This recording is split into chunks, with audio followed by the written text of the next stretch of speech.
Hello and welcome to the 49ers Plus podcast. I'm your host, Al Moriello, and this is your source for the most objective 49ers discussion and analysis. And today we're going to be recapping what the 49ers did at the trade deadline, bringing in a defensive tackle. Going to discuss the frustration from some fans that it wasn't a bigger name, a bigger splash. John Lynch's view on candidates returning from IR, other roster moves that the team made, looking at the O-line statistically at the bye, and then we're going to jump into the 49ers Buccaneers preview. Bucs lost 3 straight. We're going to look at stats, rankings by the offense and defense, talk about keys to the game, and make a prediction. All Niners, like always, so let's get right into it. And I actually do want to start out, not on a political note, but I am recording this Wednesday morning, so the day after the election, with Donald Trump regaining control of the White House, defeating Kamala Harris. And there was discussion about what's Wednesday going to look like if the Republicans win, if the Democrats win. Is there going to be civil war? Is there going to be rioting, social unrest, protests, whatever it may be? Even though if the race was closer, it might not have been called for either candidate for another couple days or a week plus for all the votes to get tallied. But President Trump did win in a mini landslide and has regained the presidency. And for those of us that were worried about any sort of violence happening the day after the election, I have to come on here and say that this morning I actually was a victim of violence of some sort. I'm not sure what, if it was politically related or not. And I went to the grocery store early this morning, had to pick up some things after I dropped the kids off at school. I come back outside and my car is defaced. Somebody took off and stole the magnetic 49ers logo that I have on my trunk. Now, what kind of a low-life human being does that? Was that retribution? Was that a Trump follower because Kamala Harris was a 49er fan that it had to be taken? I got back in my car, texted a couple of buddies that it happened, and one of my buddies wrote back, "Yeah, that's crazy, man. Like, who hates a 4-4 team that much?" And it's true. Obviously, they're 4-4. They're very average. And I wrote back something like, "Yeah, man, can you believe it? And their main color is red, like Republicans." Not to say that Democrats don't do, some crazy stuff and rioting or whatever. But thought that was funny to lead off with. I have another magnet. We wound up purchasing a couple of them because, the sun just beats up on those magnets that you put on the back of your cars. So I have another one that I'm going to put on. But I also pose this to my friends in terms of, the Niners were 4-4 this year with that magnet on the car. Do I not put the magnet on the car and see if the Niners go on a run? I am superstitious enough. Those of you that have been listening and watching the podcast know that. So I do have another magnet on standby. At the very least, if I put it on my car, I will take it off at the gym and the nearby, ShopRite food store that I went to this morning, just in case whoever this asshole is. And it's amazing too. I've had 15 or so years ago, someone stole a windshield wiper off of my car. I don't know if it was the same car or my previous car. Stole a single windshield wiper. Stole, this was a different spot, stole one of the air caps for your tires. Just decided to take it. And I guess it does matter, as if the car's sitting there, you're not losing air, but as you're driving and putting more pressure on it, I guess you do. And, maybe it was a Cowboy fan. Cowboys were the last team that the 49ers beat. I mean, is it really, I live in New Jersey. Is it a Giant fan? Is it a Jet fan? What would you have against the Niners? Is it an Eagle fan? There's Eagle fans around here.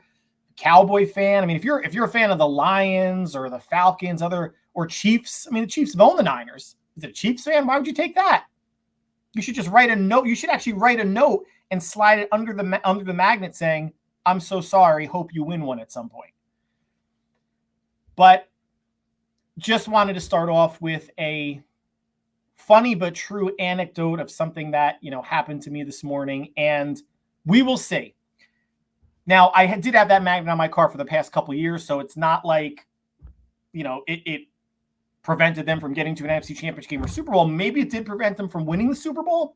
So maybe I will pause and hold off on putting one back on until we see how this season unfolds. And the season is continuing now. The Niners coming off the bye. Thank you for bearing with me on that. Hopefully you were entertained by it with the pivot that it wasn't political. And it was just, maybe it was one of the Twitter twats that I keep bashing. Granted, I don't use anybody's name, but who knows? Maybe one of them lives near me, found my picture online, saw, I live in the same town as this guy, and there's that asshole that calls me a Twitter twat, even though I am one. Let me take I don't know. But regardless, the season starts up again for the Niners, just like the country starts up again for all of us with a new regime coming in January. Yesterday being the trade deadline, the 49ers trade at the 11th hour and 59th minute, make a trade again with the Houston Texans like they did in the offseason for, again, a defensive tackle and again for a 7th-round pick, this time getting D-tackle Khalil Davis from Houston for a 2026 7th-round pick. In the offseason, it was getting Malik Collins at D-tackle from the Texans for a 2025 7th-round pick. Beefing up the interior. Obviously, this is a move to help tighten up the run defense. Now, when you look at the stats, the Niners are top 8, top 7 in run defense. They're giving up about 105 yards per game. Now, that was buoyed by, you have some really good efforts, like against the Cowboys, where you limit them to 56 yards all game. Then you have some shitty efforts, like against the Chiefs, where you let up, 184 yards on the ground to them. It probably looks worse to us watching the games than maybe what it actually is, or maybe what it feels like in the building, but it felt like enough of a consideration to bring in a rotational defensive tackle. He's not a starter. It's Malik Collins and Jordan Elliott are going to start. Then behind him, you have Kevin Gibbons, Kalia Davis, and Evan Anderson at D-tackle. They are going to be rolling with, on the active roster, 6 defensive tackles, which might be a first during the Shanahan regime. I have not got back and checked that, but they usually keep 4, maybe 5 on the off chance, because sometimes they went 9 or 10 on the D-line, and if they did 5 D-tackles, 5 DNs, 6 D-tackles, and let me just cynically get out there and say, what's the point if you're only ever going to play 2 D-tackles at a time? Team comes out in jumbo. The team that you're playing defense against comes out in a goal line formation, all heavies on the line. Nick Sorensen just going to roll with 2 D-tackles, 2 DNs, linebackers back, maybe the safeties up and the corners in. There has been minimal to no adjustment in terms of defensive formation to quasi-match what the offense is doing. And bringing in a rotational defensive tackle who right now on your team is D-tackle 6, right? He's got to learn the system. Is there the outside possibility he is active against Tampa Bay on Sunday? Yes, and that's only because right now Kevin Gibbons is questionable on the injury report. And they didn't bring him in because Kevin Gibbons is questionable on the injury report. They brought him in because they do need help on the D-line. I think a lot of us thought DN versus D-tackle. But it is more beef on the line. Will Sorensen use the beef?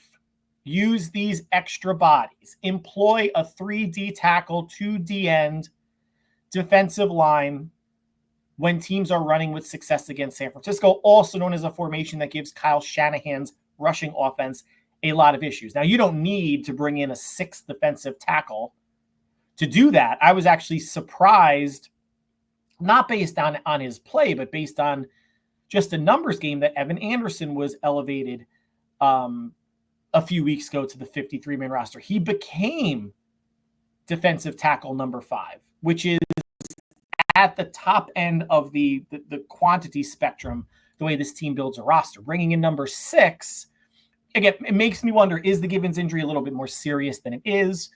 Are they going to have, and this is maybe too much of reach. Are they going to have some sort of philosophical shift on the defensive line? What that may be, I don't know. But they're bringing in another body, and it's not like they don't have T.Y. McGill on the practice squad. They do have another big, and they brought in, someone else, a D tackle that was released by the Raiders, kind of built like a nose tackle, and his name's escaping me now. I apologize. So they have 2 additional D tackles on the practice squad, but they saw enough in Khalil Davis to bring him on board, bring him on the 53 to help shore up a less than perfect, for sure, run defense. If he gives you anything in pass rush, that's great, but that is not what they're hoping from him, especially someone that's going to get probably around 15 to 20 snaps a game, at least starting out. Now, all right, we talked about the addition. A lot of frustration by fans that it wasn't a bigger name, right? And I did say earlier that I thought defensive end was the bigger need than defensive tackle. I mentioned the stats again. They're a top 7-8 run defense. Doesn't always look great. They're playing 2 teams coming up, Tampa and Seattle, that can't really run the ball or don't want to really run the ball in Seattle's case, but they are going to have heavy hitters later on. The Bills have become much more balanced team. The Packers with Josh Jacobs, the Bears with Caleb Williams and DeAndre Swift, the Cardinals again, the Rams like to run the ball. The Lions are going to pound it. The Dolphins can send multiple runners at San Francisco. So if it wasn't D end and D tackle was the consolation prize, I'm okay with that. And let's just go through some of the names that the Niners were. Well, actually, let's go compare to what some other teams did. So Arizona, in their division, brought in defensive end Brandon Browning from the Broncos for a 6th round pick. Arizona currently leading the West at 5-4. Brought in a D end who had 4.5 sacks last year, none this year. I wouldn't necessarily say this is a break the bank move, but it is a depth move, especially if you're trading for a 6th round pick. Detroit, possibly the big winner in terms of D ends, got Zadarius Smith and a 7th round pick from the Browns for a 5th and a 6th. And the Steelers, in addition to trading for Mike Williams from the Jets, brought over Preston Smith from the Packers for a 7th round pick, which is interesting because the Packers are obviously a contender. Maybe not so much for the division after they got waxed by Detroit this weekend, but for a wild card seed at least, and giving up on a starting player like Preston Smith. He does have a lot of money coming in the next remaining this year, 2025, and possibly 2026 as well. I'm not sure how much of that is guaranteed, but that could have been a reason that they maybe wanted to unload him. Maybe they want to see some backups, and there's not that much of a step down in their backups versus Preston Smith, and it's a way to shed some salary. But the Steelers get more beef on the D line, and they get a possible number 2 receiver in Mike Williams. And who's still out there? So Jadeveon Clowney on the Panthers, I mentioned. A lot of us were talking about Azeez Ojulari from the Giants, and it was discussed that Ojulari could be had for a 5th round pick possibly, or a 4th, which probably would be similar to what they could have gotten Clowney for. What I will say, and then you compare that to Zadarius Smith, a 5th and a 6th, but you get Smith and a 7th. So it's not like that pick cancels out a 5th and a 6th. And, other than I guess the Niners do hit on 7th round picks, right? Juwan Jennings, Brock Purdy, Tatum Bethune at least is on the roster after, this past draft, and could be a part of linebacker rotation moving forward, especially in 2025. But it's not like any of these teams gave up the farm for any of these players, right? Is it Zadarius Smith for a 5th, 6th, and getting a 7th back? I would consider it. Now the Niners have. So what I think they did was it was a low risk, low cost trade, trading a 7th rounder in 2026 and taking on a player that only has about $600,000 cap hit. Khalil Davis is a free agent after this season, and if he works out well, he could probably be a player that they could re-sign relatively cheap, although I am sure at some point they're going to go defensive tackle or D-line, D-tackle and D-end in the draft in April. But they weren't giving up assets. Now, they do apparently have currently have 7 picks. They have a 1st, a 2nd, 2/3, a 4th, a 6th, and a 7th. They do not have a 5th round pick, which is their money round, right? But apparently they do have 2 or 3 more supplemental picks coming their way based on free agency or whatnot. So, or that's what they're projected to have. So they could have as many as 10, say 8, 9, or 10 picks. A 5th and a 6th, and getting back a 7th for Zadarius Smith, I don't think would have been a bad thing. The Lions are going for it, right? They have 1 loss. What are they? 7-1. Missing Aiden Hutchinson. He's not coming back even if they make the Super Bowl, no matter what Dan Campbell says. He could be the missing piece for an already good defense, pretty good pass rush still, and a really good run defense. Even someone like a Clowney. And Ojulari, do you want to give up a mid-round pick for someone who's probably going to be a rental? You're not going to re-sign him, similar to the Chase Young mold. You traded a 3rd for him, which was one of the supplemental picks that they wound up getting back, or conditional picks based on minority candidates getting hired to prominent roles in other teams.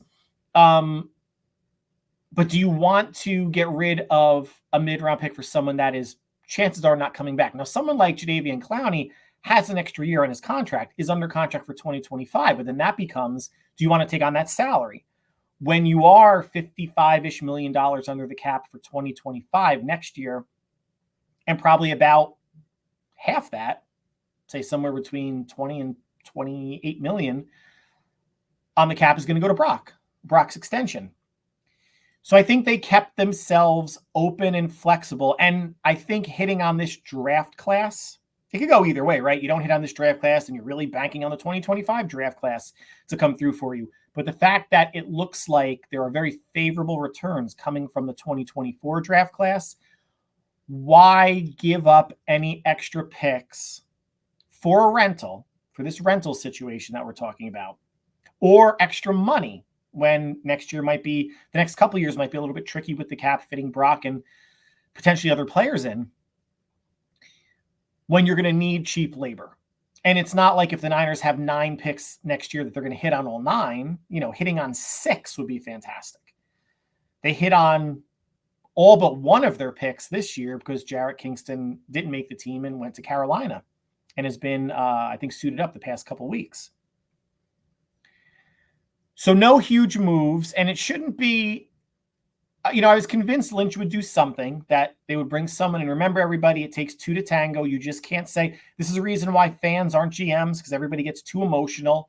Just give the Browns whatever they want for Smith or for Clowney, or bring Chase Young back, or trade for a receiver. And then it's not Madden.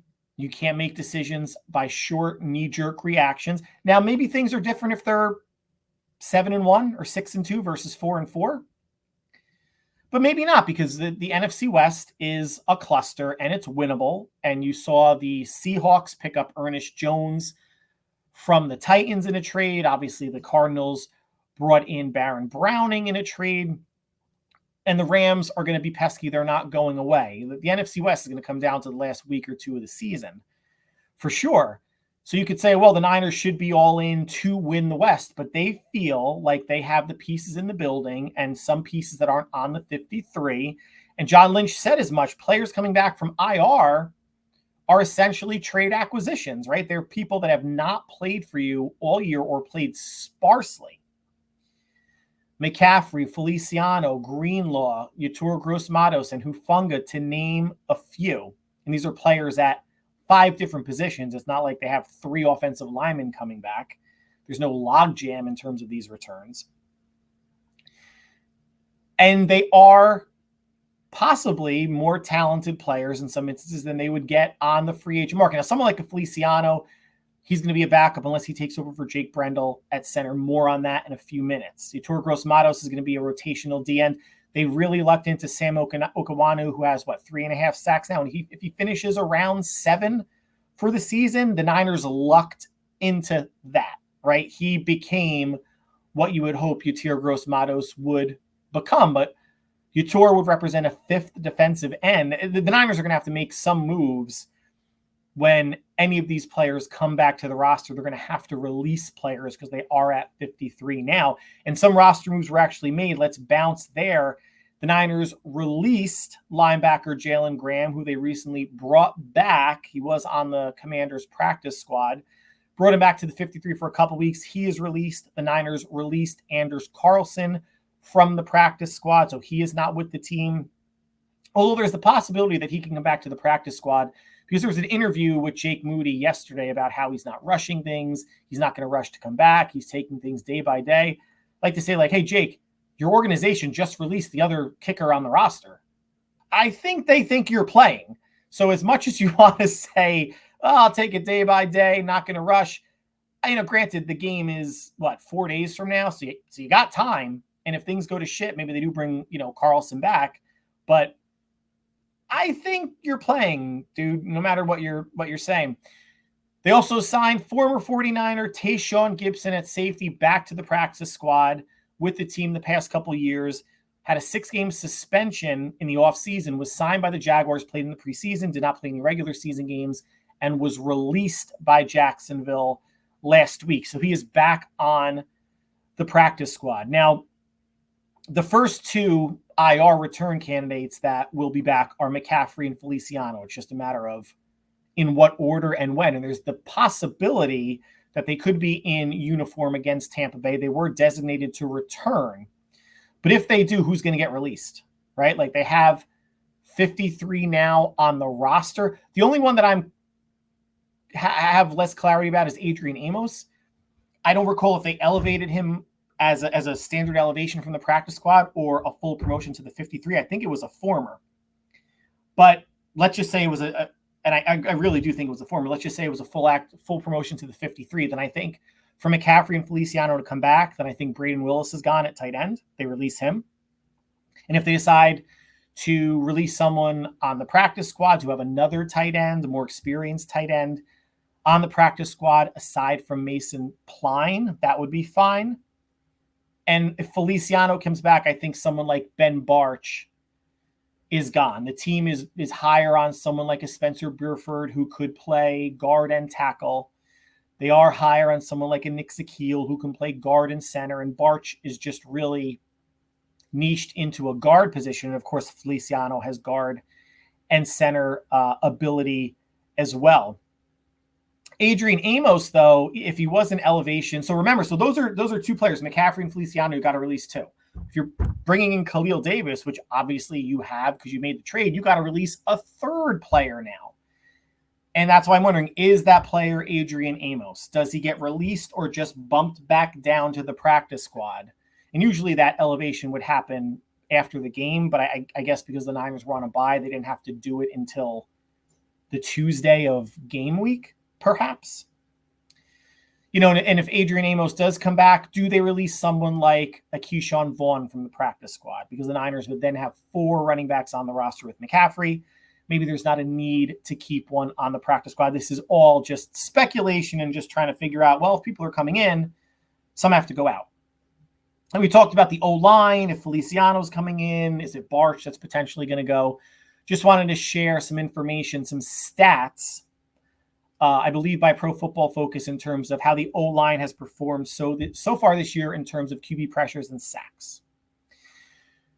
Colton McKivitz, might not surprise you that he has let up the most pressures on the line, 21, only responsible though for 1 sack. Aaron Banks, 18 QB pressures, only responsible for 1 sack. Rookie Dominic Pooney, 14 pressures, no sacks. Trent Williams, 12 pressures and 1 sack. And there's a reason why I'm saving Jake Brendel for last. He gets picked on quite a bit, not as much as McKivitz, but he is clearly in second place in terms of who 49er fans gripe about. 12 pressures and 0 sacks. Based on these metrics, and these metrics alone, because we obviously also watch the games and penalties aren't part of this in terms of how penalized each lineman is. Based on these metrics alone, he is the best performing offensive lineman as it relates to QB pressures and sacks. Take that for what it's worth. Everybody can find certain stats to, in any aspect of life to augment their argument, to shoot down someone else's argument. I'm just laying this out there, a pressure and sacks thing solely from the O-line. Now, what's interesting is the O-line's given up 3 sacks. Purdy's been sacked 15 times in 8 games, which is obviously less than 2 times a game. 12 of them, 12 sacks, have been either credited to a running back, a tight end, or himself, because he was running around doing his whirling dervish thing and ultimately wound up taking a sack. Again, stats, information. Hopefully you're more informed, but do with that as you will. So now let's jump into the preview. 49ers at Buccaneers, 1 o'clock Eastern time on Fox. Tom Brady will be on the call. The Niners open up as a 6.5-point favorite. I feel like that's a bit high and perhaps a bit disrespectful to how hard the Buccaneers have been playing the last 3 weeks. They are on a 3-game losing streak. They lost 3 weeks ago, 41-31 against the Ravens on Monday Night Football. That's the game where Mike Evans went out early with a hamstring pull, and then Chris Godwin got hurt very late while it was a 10-point game and the Bucs were trying to cut it to a 1-point game. But after that Ravens game at home, they followed up with a 31-26 loss at home to the Falcons, who were leading the South. Mayfield, 432 total yards. Mayfield threw for 330. They had a 5-minute advantage in time of possession, but they did turn it over 3 times, the Falcons with none, which ultimately wound up being one of the biggest reasons they lost that game. And this past Monday night at Kansas City, a very game Tampa Bay team lost 30-24 in overtime. And I saw people on social media during and after the game saying, "Oh, the Bucs really, dominated Kansas City. They should have won that game." No, they didn't. They only had 284 yards of total offense. They had 11 fewer first downs. They were negative 15.5 minutes in terms of time of possession. Baker played a clean game. He had 200. I think he threw for 200 yards and 2 touchdowns. Played clean, 71% of his passes. He had a very good game. And they took the Chiefs in Kansas City to overtime. Where they went wrong there was, if you're on the road, why not just go for 2 and try to get the win? Right? The offense has been better than any of us would have thought, missing Godwin and Evans. And not last week, but a couple days ago against the Chiefs, they were missing their number 3 receiver, Jalen McMillan. So it was Bucky Irving, Rashad White at receiver, K-Dot at tight end, and Sterling Shepard at a receiver. The first 2 are running backs. If I said receiver, I apologize. That was who Mayfield was going to war with against the Chiefs, and they almost pulled it out. But when you are on the road and you have a chance to win the game, now I think there was like 30-something-ish seconds left or whatever, so the Chiefs still could have gotten into field goal range. But you go for the win. You go for the possible win and not playing for the tie. Because the worst case that could happen is what happened. The Chiefs got the ball, went right down the field, scored a touchdown. Bucs never saw it. Remember, though, rules are different in the playoffs. That's a playoff game. Tampa would get a possession to match. Now, I mentioned some of the players on offense. Baker Mayfield's having a really good season. 2,400 yards, 71% completion percentage, 23 touchdowns, 9 interceptions. At running back, rookie Bucky Irving out of Oregon is basically supplanted Rashad White as the lead runner. K-Dot is their number 1 tight end. And Sterling Shepard was their leading wide receiver last game, but maybe they'll get rookie Jalen McMillan back for this game. On defense, the line led by Vita Vea, who has 5 sacks. Levante David at linebacker with 3 sacks, 25 sacks as a team. Antoine Winfield, premier safety. There's 5 interceptions that the Bucs have collected as a team, and they are not a good defense. We're going to get into that. Mahomes had a big game. Chiefs didn't run the ball tremendously well. They did go over, 120 yards, but they controlled the ball throughout the game. And it's a wonder that the Bucs were up, I think, 17-10 at one point, and had a chance to tie it and potentially take the lead and win at the end of regulation, but chose not to. Now, Teams are coming in, aside from the folks that are on IR, whether they return or not for San Francisco, somewhat healthy. Juwan Jennings should play. Kevin Givens and Jake Moody at kicker are all questionable. All three players should play for the Niners. And of course, someone like Jennings would be a huge boost. Hopefully someone like Moody isn't a step down, because Matthew Wright and Anders Carlson were basically perfect. Carlson just missing an extra point in their time in for Moody healing from a sprained right ankle. For the Buccaneers, it's wide receiver Jalen McMillan and defensive tackle Greg Gaines, who are both questionable, but should, it sounds like, be able to suit up. Now, Tampa Bay, and again, this is led by Baker Mayfield. They've only been missing Mike Williams and Chris Godwin for 2 games, and those are obviously, I will say 2.5 games, but two losses. The Raven game was out of control before either player really got hurt. But overall, Tampa sports the number 5 offense in the NFL. They're the number 5 passing offense, averaging 251 a game. They're number 10 running the ball, averaging $127, and they're 5th in points scored, averaging 28.8. Defense is another story. 30th overall, 30th against the pass, averaging 256. 19th against the run, giving up 131, and 28th in points allowed, allowing 27 per game. This is obviously a winnable game for San Francisco. Now, the last time the Niners went up against teams that were missing their top 2 receivers, they lost. The Chiefs and the Rams. So is this bad juju, bad karma that maybe the Niners are going into this game, obviously not 100% fully healthy? But if someone like a McCaffrey comes back, and as I'm recording this on Wednesday, I am not planning on him to be in the game, right? I'm hoping he'll play, but I can understand with really just a week and a half of practice under his belt that maybe they decide to sit him for this one extra week, get through this Buccaneers game with a win, hopefully, and then have him debut at home against Seattle the following week. But this could be the continuation, I said it last podcast, of a 3-game winning streak, beating Dallas to get to 4-4. If they can beat Tampa and Seattle, get to 6-4, and the narrative changes from what's wrong with the Niners to here come the Niners once again after the bye. And they are 3 NFC games, Dallas, Tampa, and an NFC West game in Seattle. Now, my keys, they got to take advantage of a bad Tampa Bay defense, right?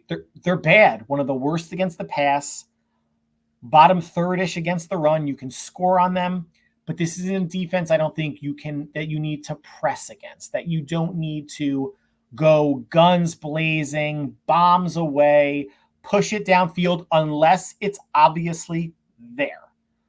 You don't need to force anything, right? This is a defense that the 49ers can systematically dismantle and efficiently dismantle. Again, that's that dirty word. Said it last podcast, going to keep saying it. I'm a fan of efficiency. We should all be a fan of efficiency in life, right? You got a furnace. You don't want just efficiency. You want high efficiency, right? When you're performing a task, you want to be proficient, but also efficient at it. It's a dirty word for someone like Brock, but only because he's not a first-round pick, right? Only because he was a 7th-round pick, and people have to keep peeling back the onion to see where the warts are. And there's some on Brock, just like there are on every quarterback. But an efficient Brock that plays 2022, 2023 49ers offense can completely pick apart, dare I say, shred this Tampa Bay defense, right? The running game, Mason, not on the injury report last I saw. Hopefully the shoulder is okay. Guerrero obviously stepping up and having a really good game against Dallas is some nice insurance. We'll see if McCaffrey plays, if someone like a Patrick Taylor is active or not, because you would then have 2 running backs that aren't necessarily 100%, right? McCaffrey with the Achilles, Mason with the shoulder. Should one of them get knocked out of the game or re-aggravate something, God forbid, it would only leave you with one legitimately healthy running back. But if McCaffrey does play, Ease him into the goddamn game, Kyle. He doesn't need to start. Debo doesn't need to be the first running back lined up on the field. Debo doesn't even need to get handoffs. What about McCaffrey coming in on more obvious passing downs? 2nd and long, 3rd and whatever, and leave the early downs, the more likely running downs to Mason and Guarendo. Doesn't matter if you're tipping your hand like, oh, McCaffrey's in, I guess they're going to throw. Make Tampa guard him. Can Levante David stay with him? Can Antoine Winfield stay with him? Anybody else that they want to cover? They may start out seeing like, oh, how, is McCaffrey back? How's the cardio? How are the legs? How's the change of direction? Cutting quickness, agility, all that good stuff. And then if he's close to 100%, say 85 or 90%, then they may double him or bracket him or something. So I don't care if it's tipping the hand. It's someone that Tampa has to account for mightily, and obviously a major security blanket for Brock to get back to checkdowns, to get back to not going Top Gun, air it out, deep shot, offense. Again, unless it's obviously there, but playing within the confines of the offense. Again, if they play 2022 Niner offensive football, they might be able to put up 30 on Tampa. There's no need for Brock heroics. There's no need for running around stuff unless he absolutely needs to do it. There's like a weird blitz that comes in and he kind of twirls away.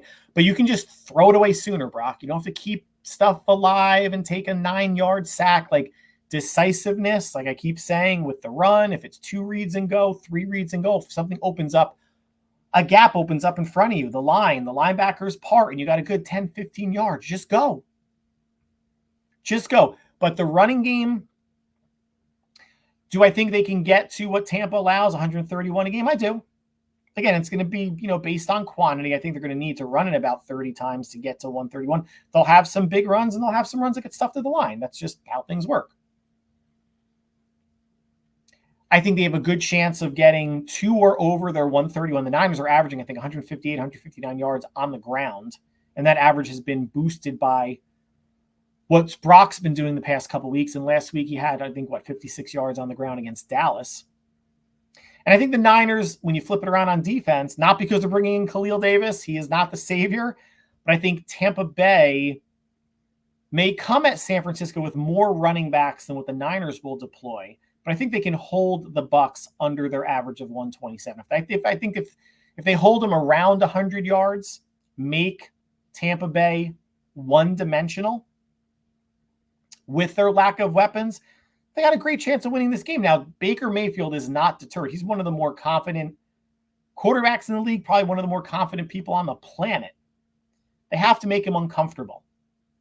He's been playing at a Pro Bowl level, 20-plus touchdowns, 9 interceptions, was not rattled at all against Kansas City, down a bunch of weapons, wasn't rattled against the Ravens, did throw a couple picks, wasn't rattled against the Falcons.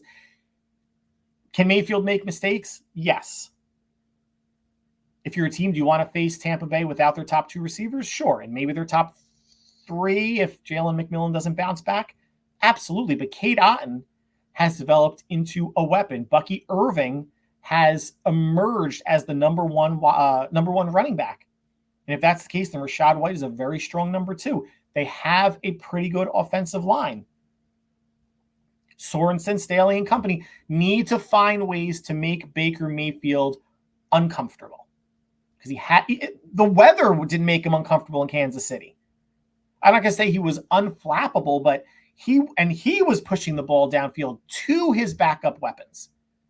The Buccaneers offense, they had less than 290 against the Chiefs, but Mayfield was the driving force and reason why that game got to overtime. And then their head coach was the reason why they didn't win, because they didn't attempt to go for 2. Against the Chiefs, 23 of 31, 200 yards, 2 touchdowns, 112.3 rating at Kansas City against the Steve Spagnuolo defense in bad weather. Baker's having a really good year. He should not be underestimated in any way, shape, or form. But now the way that the Niners are going to look at this defensively, are they going to say, well, with all the injuries at receiver, they don't have a great running game.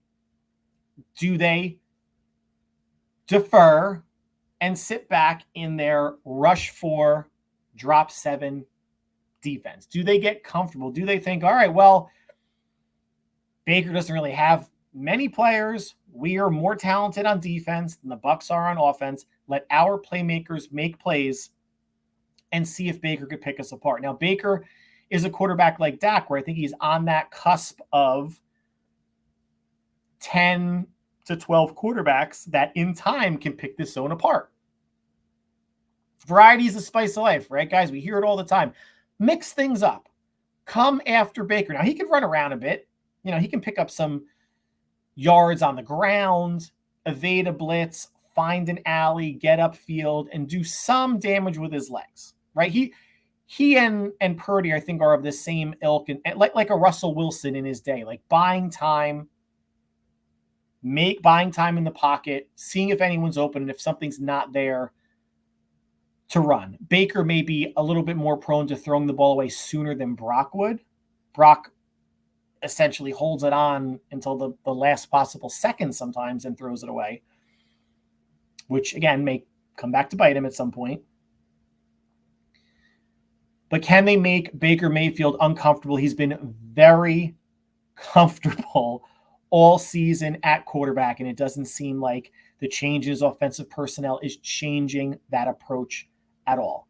All that being said, I said the past couple weeks that starting with the Dallas game, it could and should be the start of a 3-game winning streak.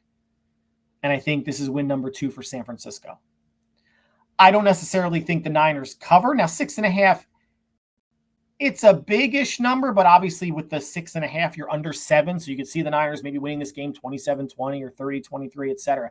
But I think even though Tampa Bay's defense is as bad as it is statistically, and the Chiefs, once they started going, especially in the second half, kind of went up and down the field on them, matched them for scores, got a turnover, got up 24-17, and then obviously held them off in overtime, went right down the field in overtime. I think this is a feisty Buccaneer offense. I don't think the Niners will put up 30. I think they could get close to it. But I think the Buccaneers will do enough offensively to stay with San Francisco, because the Niners O versus the Bucs D is a bigger mismatch than the Bucs O against the Niners D. I wouldn't say they're worlds apart or that it's a chasm, but it is somewhat of a bigger mismatch when you want to compare that. I think the Bucs O will do enough to keep it close. I think the Bucs defense will do enough for the game not to get out of hand scoring-wise. And I have San Francisco winning 27-23. And if that's the case, 5-4, we'll see what the Rams do this week. I think Seattle's on a bye. I'm not sure who the Cardinals have, or if they're on a bye. I'd have to just check the schedule. But every win, every NFC or NFC West win is keeping pace with the other teams in the conference. We're trying to keep pace, but keeping pace with other teams in the division. And this would be win number 2, with hopefully win number 3 coming up 10, 11 days from now when they host Seattle in Santa Clara. So knock on wood, Niners in Tampa, scarier game that I think people maybe want to admit. And remember, the Niners' last 2 games have had trouble with the Chiefs and the Rams, who are not necessarily sporting an all-world offense. You can argue, well, actually, it's not much of an argument. Baker Mayfield is having a better season than Patrick Mahomes or Matthew Stafford. Might not be a better quarterback. In fact, I think we all know he's not a better quarterback, but he's having a better season right now. For sure. More than doubling the touchdowns that Stafford or Mahomes has put up for their respective teams. So that concludes the podcast for today and this week. Like always, I want to thank you for taking time out of your busy schedule to make us part of your listening routine. Still have 4 days until game day, this being the only podcast for this week. We're going to have our next one either Monday or Tuesday, hopefully Monday, on the reaction show we are hopefully reacting to a 49ers win, and nothing wonky, crazy, injury-wise, or falling apart again in the fourth quarter happens, and the Niners keep on winning and keeping pace with teams in the NFC West to really make the second half of this season interesting for all of us. So again, thank you for listening. Greatly appreciated. Whatever you are doing between now and when we speak again, enjoy the sports, enjoy the football. But more than anything, stay happy, stay healthy, and stay safe. Take care.